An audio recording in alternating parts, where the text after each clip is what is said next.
him. It is not possible. And that is what I refused President William Ruto. He wanted to be the leader of the Mount Kenya region. I said, you are the president of Kenya, lakini kwa jamii, there are leaders there ambaye utafanya kazi na hawa, but huwezi kuja direct kwa hawa. Lazima ukue na hao wamejipanga vizuri, ukitaka kuongea na hao uongee na jamii ambaye imeungana. And he did not want that because he knows when we are united, 8, 9, 10 million votes, we are very strong. And it is not possible to shortchange us. So you, as a region, please be united and have your own identity as a region. Na msiambiwe na watu ati ni mambo ya Kenya, ati ni ukabila, oh, we want all Kenyans to be united. You know, when I have listened to the president, when he's talking about Kenya being united, what he means is Kenya being united behind him. That is what he means. Hii akiongea ati mambo ya Kenya kuungana, what he means is behind him. Kenya is not at war with anybody. All communities are working together. The people of Mlembe and others, we are friends. There is nothing to unite us. It's you to unite as a region so that you go and engage other regions who are also equally united. So, kibarua iko kwenu, my friend from the people. As you speak, do you think that the mountain is one? Because most of the political analysts have said that the mountain is divided. Most of those analysts are not from that region. They don't understand that region. That region learned bitter lessons in the year 1992 and 1997, when, out of lack of experience, we fell into the machinations of President Moi and divided the region, some people behind Kibaki and others behind Matiba, and we lost. Since the year 2002, we have remained united all the time, and that is why we are always in government, and that is why we are going to be the next government. The mountain is one. In fact, we have even now, the Kamba people have come in as Mount Kenya South. The mountain is getting larger. Na tunataka hata nyinyi watu ya Mlima Elgon pia tuungane. You know, tukue watu moja so that we can make progress. You know? So those are people who are wishing that the mountain is divided so that they can manipulate us politically. I can assure you they will be sorry, they will be ashamed. The mountain will vote in one basket. To a man, 99% they'll vote in one basket. Hiyo ingine ati kugawanya, you can divide leaders. Those leaders ambaye wanatumika na rais kugawanya watu ya mlima, none of them can go home for Christmas.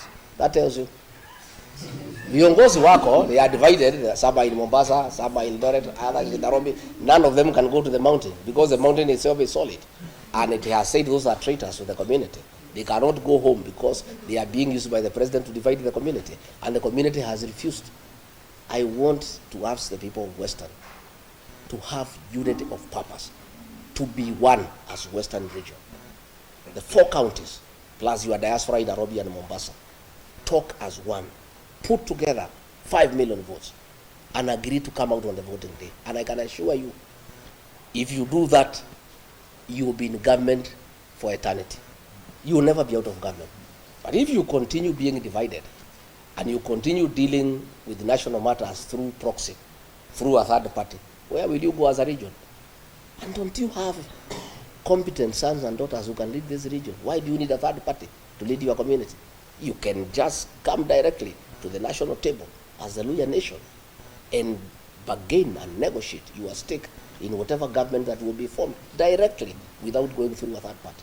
Yes. There is a question I want to weigh in, and this is about impeachment.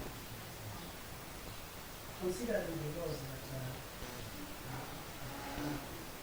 the impeachment are trapped, and you are the leader of the mountain,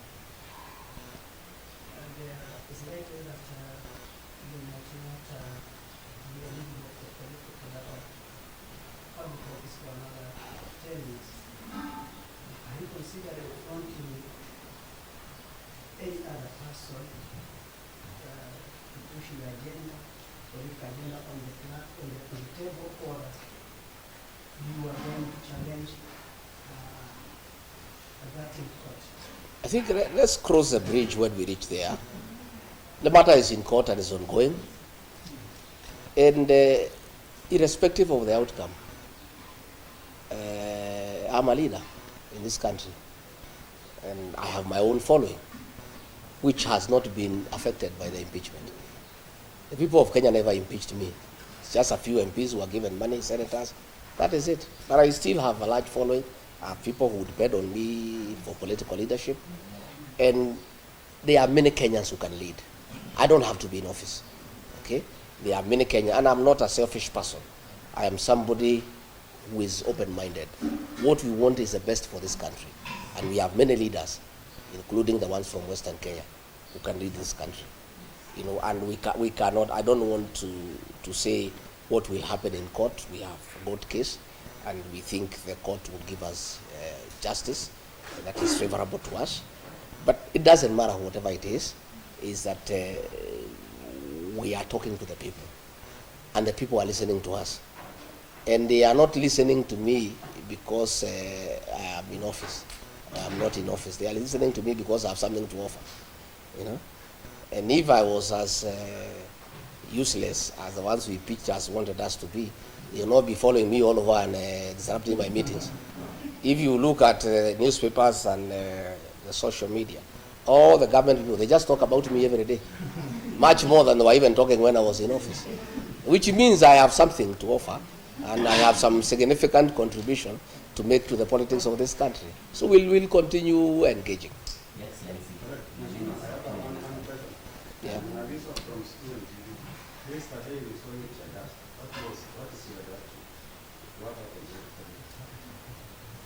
You know, we have a desperate regime that has lost favor with the people of Kenya. Desperate people do desperate things. A police officer threw tear gas at us.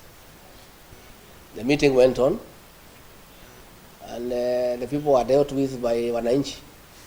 You know, Wananchi are protecting our meetings. Our Wananchi will not allow that kind of nonsense anywhere. So the meeting still went on. Nothing stopped the meeting. These are just desperate people. They have nothing to offer the people of Kenya. There are so many questions, abductions, they cannot answer. Cost of living, they cannot answer. Poor economic management, they cannot answer. They are left to desperate acts of trying to stop our meetings. In fact, those acts of trying to stop our meetings make the people more agitated by the government, and they become very rebellious. So to us, it's neither here nor there. It's just an act of desperation by a regime that has lost credibility, that has lost legitimacy, that has lost the goodwill of the people of Kenya. And when people are desperate, they are allowed to do desperate things. Excellency, there are those who say that the attacks are planned by the people so that we can keep sympathy. Do you want to believe that kind of thing? Do you want to believe anything this government is saying? They say there are no abductions. President said more than 5 times there are no abductions. He seems to have changed his mind and said he is going to stop the abduction. So if he is going to stop the abductions, who was doing them? Do you believe anything these people say? These people will say anything. They are not believable anymore. People are tired of lies, you know, and everything is there. It's on video. People can see what was happening. A fellow was arrested last night. The Inspector General of Police ordered that he be released unconditionally because they were behind it, and he's a police officer. But those are desperate acts. They change nothing. They just pick the people more a burden. Just on that, you have been claiming that is in the peace after the life. Who else do you think will be after my life? The answer is you all know the answer. I did not add anything more. On that abduction, you had said that you're going to get Yes. Yes. I said they need to dismantle that unit. I didn't want to name the building because there are people there doing businesses, and you'll be putting that building and the people in that building into danger. I'm giving the government time to dismantle that unit on the 21st floor of that particular building. I said the officer is called Abel. He is a cousin to somebody very senior in this administration. The cousin now knows that we know him. So I have a feeling, I'm not sure, that the decision by the president to admit that the abductions and he'll stop them are quite informed by what I said, because we are getting nearer to the truth. So, but since the president spoke now, it's almost 64 hours. The people have not been released. We would like these young people to spend the new year with their families. So Mr. President, you said utakomesha, lakini hawa watoto bado hufika nyumbani. Order their release from wherever they are. Waende nyumbani, wakae na wazazi wao, washerekee mwaka mpya. You know, their parents are in anguish, they are in agony. Kusema utakomesha is not enough. You need to actually do it by having those young people released. And as I said, it doesn't matter how many people you abduct, it doesn't matter how many meetings you disrupt, unless the president deal with the issues that have made the people of Kenya very angry, he's wasting his time. Even if you abduct the whole country, as long as those issues are outstanding, and they have everything to do with poor economic management, theft of public funds, corruption, state capture, and lack of respect for the people of Kenya. Hii kutukana watu wa Kenya, kusema wako na mapepo, calling them stupid, those are the issues that you have to deal with. Even if you abduct young people, it will not solve any problem. It will not. Maybe I was in Nyandarua City, for the same reason. Maybe I have a question, I talked about abduction, and you see not only many people who are lost confidence in this regime that you had before, and you slightly put it here now that no one believes this guy. Today the president said, tell the parents, I'm going to stop abductions, but take responsibility for your children. Do you believe it's going to stop? So the president is speaking from both sides of the mouth. He needs to just address abductions. That is what is the work of government. How people bring up their children, I think the president leave parents to take care of their children the way they know. We don't want too much government into people's lives. The president even wants to tell parents how to bring up their children. I mean, surely, you know, it's lack of respect for the people of Kenya. Nikosea watu heshima. Unataka kuniambia vile mimi nitalea mtoto yangu? Rais tumekuchagua utengeneze uchumi, sio kutuambia vile tutalea watoto. These children have no problem. They are just pointing out the ills in society. And let me ask the young people, let me take this opportunity when I'm here in Kakamega County to tell our children, the Gen Zs, the millennials, what you are doing is very good on social media. But it's not enough. These young people, because they have shown patriotism and commitment to liberate our country through the power of the online space, I want to plead with them to go a step further, to take IDs and register as voters. This young generation will sort out the political problems of this country once and for all in 2027. I want to appeal to them wherever they are, that they are doing a good job. But to complete what they are doing and to make it meaningful, we need regime change. And that will come through the ballot. Much as they are doing a very good job on social media, on the X space, much as they are doing very good on TikTok, that is only a certain percentage. But the real job to liberate this country and bring good governance will take place in August 2027. And the young people, who are the majority, have a huge responsibility to sort out this country for us and for themselves, because they are the future of this country. They must register as voters, they must take IDs, and they must leave their homes by 3 a.m. on election day and queue and sort out this country once and for all. That is my New Year message to our young people. That is my plea to them, that we are very happy with what they are doing. They are very courageous, they are very patriotic, but that is not enough. They must go a step further.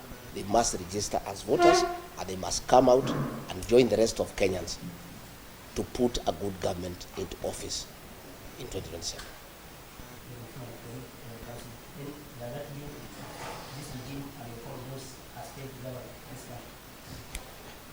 I think you have the answer. If you listen to the people of Kenya, it's an answer I don't need to tell you. You can hear what everybody is saying. Everybody is disappointed that all the promises that were given have turned out to be lies. And bad as it is to lie with those promises, we continue lying to the people more and more. You have seen the things that are going on in the health sector. You have seen the housing program. That housing program has nothing to do with houses for the people of Kenya. It's about business. Very senior people in government have shares in a company that is manufacturing cement, steel, and iron sheets. And that is why the government wants this housing program to go on. That is why there is a housing levy to get enough money so that the people in the housing department, they force the contractor to sign a subcontract for the supply of cement, steel, and iron sheets with a company where very senior people in this government have shares. That is why if you look at clinker was being imported and cement was retailing at 600 shillings. Because of conflict of interest, senior officials in this administration have shares in a company that is manufacturing clinker. And therefore, they stopped the importation of clinker and said clinker will be manufactured here locally. As a result, the price of cement shot from 600 to 900. That 300 shillings, people in government are having a part of it. So you find decisions are being made, not in the national interest, not in the interest of the country, but because of business interests by people in government. And that is where the housing program is being forced down the throats of Kenya.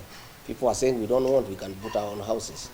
The work of government is not to build houses, it's to give services, water, electricity, sewage, roads, security, good business environment. The work of putting up houses is for the private sector. But because of vested interest in the building sector, where people have acquired shares in companies that sell cement, steel, and mabati, the government forces the people of Kenya to give money for that program to continue so that they can continue enriching themselves by doing business in those items that are being used in the housing program. No, I wish to know whether it disturbs you when former president, the current president, William Ruto, when it comes, and as a result, the allies of the former president, Kakamega and the rest, are being brought into government. Does it disturb you? Does it concern you? Why would I? About the desire Yeah. for the Why would it disturb me? Since those people came into government, has the prices of unga gone down? Have abduction stopped? Nothing. I'm not disturbed. I'm not even bothered. It's not even. It's a non-issue as far as I'm concerned. And change of ministers in this government is musical chairs. And I said when I had an interview with NTV, it's pointless. The president makes all the decisions himself.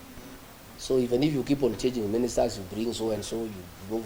It's a game of musical chairs. It has no impact into the overall management of the affairs of this country because all the decisions are made by the president. So it doesn't. It matters less who is minister and who is not.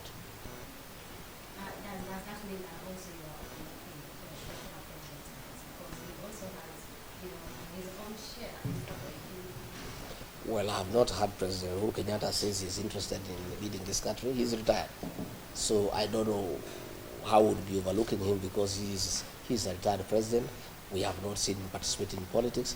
So I don't know how his meeting with President William Ruto would affect leadership or politics in this country. He's a retired president. And as far as I am concerned, a meeting between two leaders is as good. There's nothing wrong with it. What is the relationship prior to this former president after society? You recited who is going to raise the fund.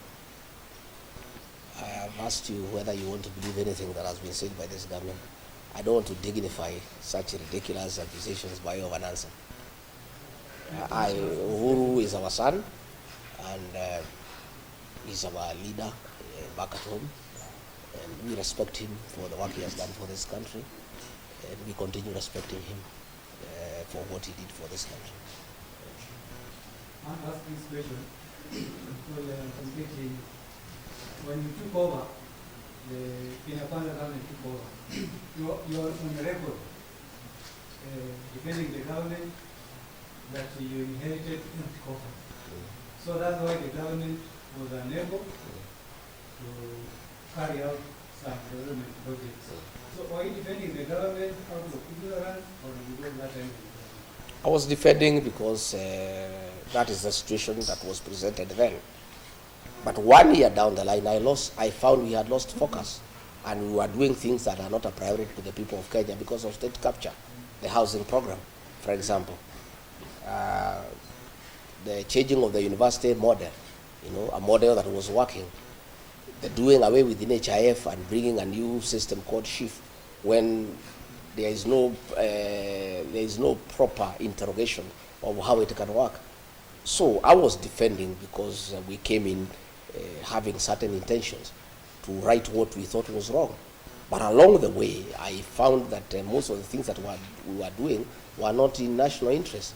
And I started saying no. And that is when I started having a problem with the president, by saying, no, this is not right. Let's listen to the people of Kenya. The finance bill, Kenyans are opposed to it. I just came, I was listening to the people, and saying this is what the people are saying. And that is where we started having disagreements, because I was insisting that we must listen to the people of Kenya and follow what they are saying. Namshukran Mheshimiwa Rigathi Gachagua. Naitwa Sajida Jaban kutoka Mobile FM Radio hapa Kakamega. Swali langu litahusiana kwamba tangu ulipoweza kubadilika madarakani na mwenzio naibu wa rais wa sasa Profesa Kithure Kindiki akaweza kuteuliwa kama naibu rais, je, mlikuwa na mahusiano mazuri sana? Je, uhusiano huo ungalipo baina yako na Mheshimiwa Rigathi Gachagua? Swali la kwanza. Swali la pili, alipoteuliwa siku ya kuapishwa pale KICC, Rais William Ruto alisikika akisema kwamba hakuwa na yule msaidizi wa kumsaidia kuweza kuelimisha Wakenya kuhusiana na miradi ya serikali. Tayari ushataja baadhi ya ajenda za serikali ya Kenya Kwanza. Je, kuweza kujua kuhusiana na miradi hii na baadaye tukapata sakata mbalimbali kama vile Adani, ni kipi ambacho ulikijua ambacho Wakenya hawakujua? Yes, I heard the president say that he was lonely at the presidency because there was nobody helping him to defend government programs.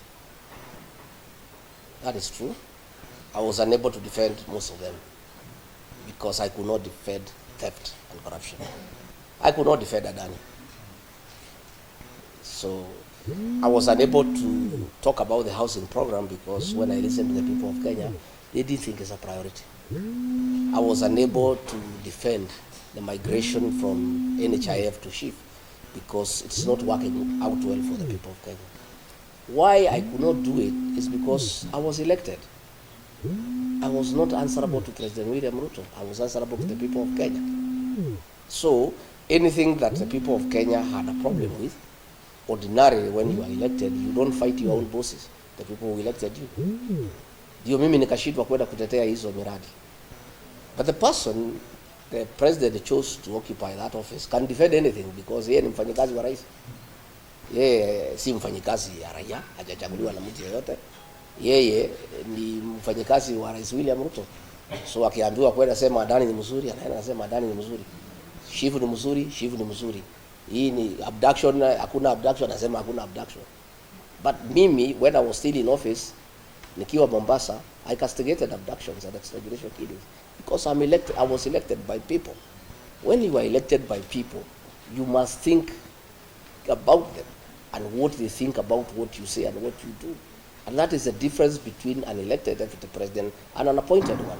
And that is why the framers of our constitution, made it possible for a deputy president to be elected so that he can be talking for the people and can tell the president, no, this is wrong. But the situation we are having now, there is no difference between the president and the deputy. They are one and the same. So that was the situation. And I really asked the president to forgive me. I couldn't.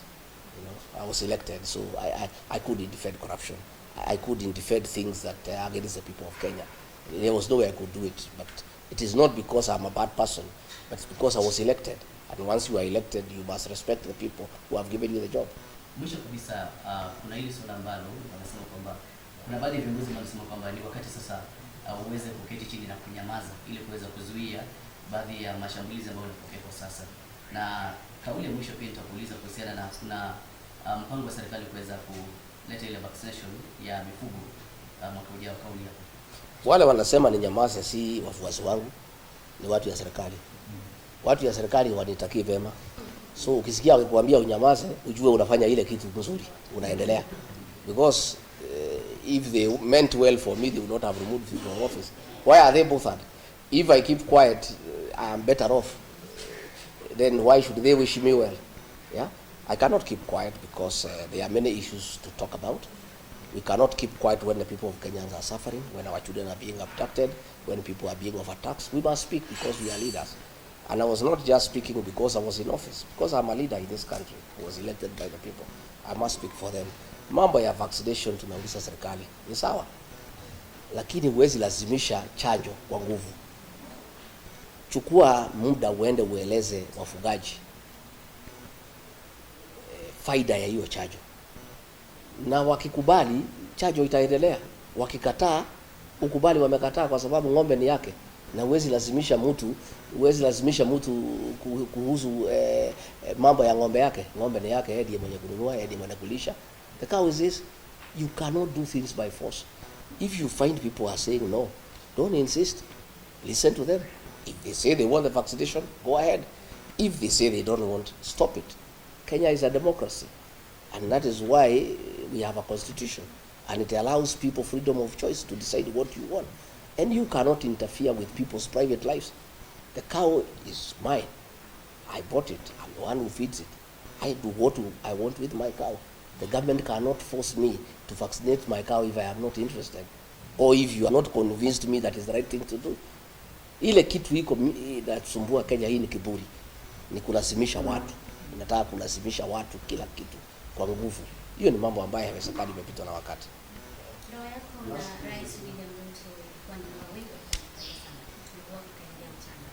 Na baadaye kidogo wengi wakawa wanasema kwamba kile kitu ambacho kilifanya ukaondolewa mamlakani ni Gen-Z, maandamano ya Gen-Z. Wengi wanasema kwamba you have been behind it, you have been funding Gen-Z protests, is it true? Sifikiri hiyo ni sababu ya ukweli. It's not true. I defended Gen-Z when the president called them criminals because I don't think they are criminals. I think they are our sons and daughters, and I think they are legitimate concerns. The fact that I defended them does not mean that I sponsored them or funded them, or I'm their leader. And by the way, I wouldn't mind being their leader. Politically, if the Gen-Z are behind you, you are very strong politically. It's the wish of any leader in this country for Gen-Zs to be behind you. So it's a good wish for me. If the Gen-Z can agree to be behind me, I'll be a very happy person. They did not remove because of that. They refused me because I refuse to support corruption. I refuse to support economic mismanagement of this country. I refuse the president to divide my region, the Mount Kenya region, for political expediency. I said he cannot divide them. Those are the issues. And I refuse to be a yes man, say yes to everything. Those are the issues. Anything to do with the Gen-Z or the shareholding or his tribal, that is just talk. But the real thing is that I would not be party to some of the things that the government was doing. The last question, please. You've seen him in the position for political leadership. Is there anything in the offering? Are you going to form another political coalition? I think if you listen to me speak, I said, we are all working towards liberating this country, but every leader has a responsibility to put his people together. I am putting my people together, Eugene and others are putting their people together. Everybody, once that has been done, we'll be having a conversation in the new year.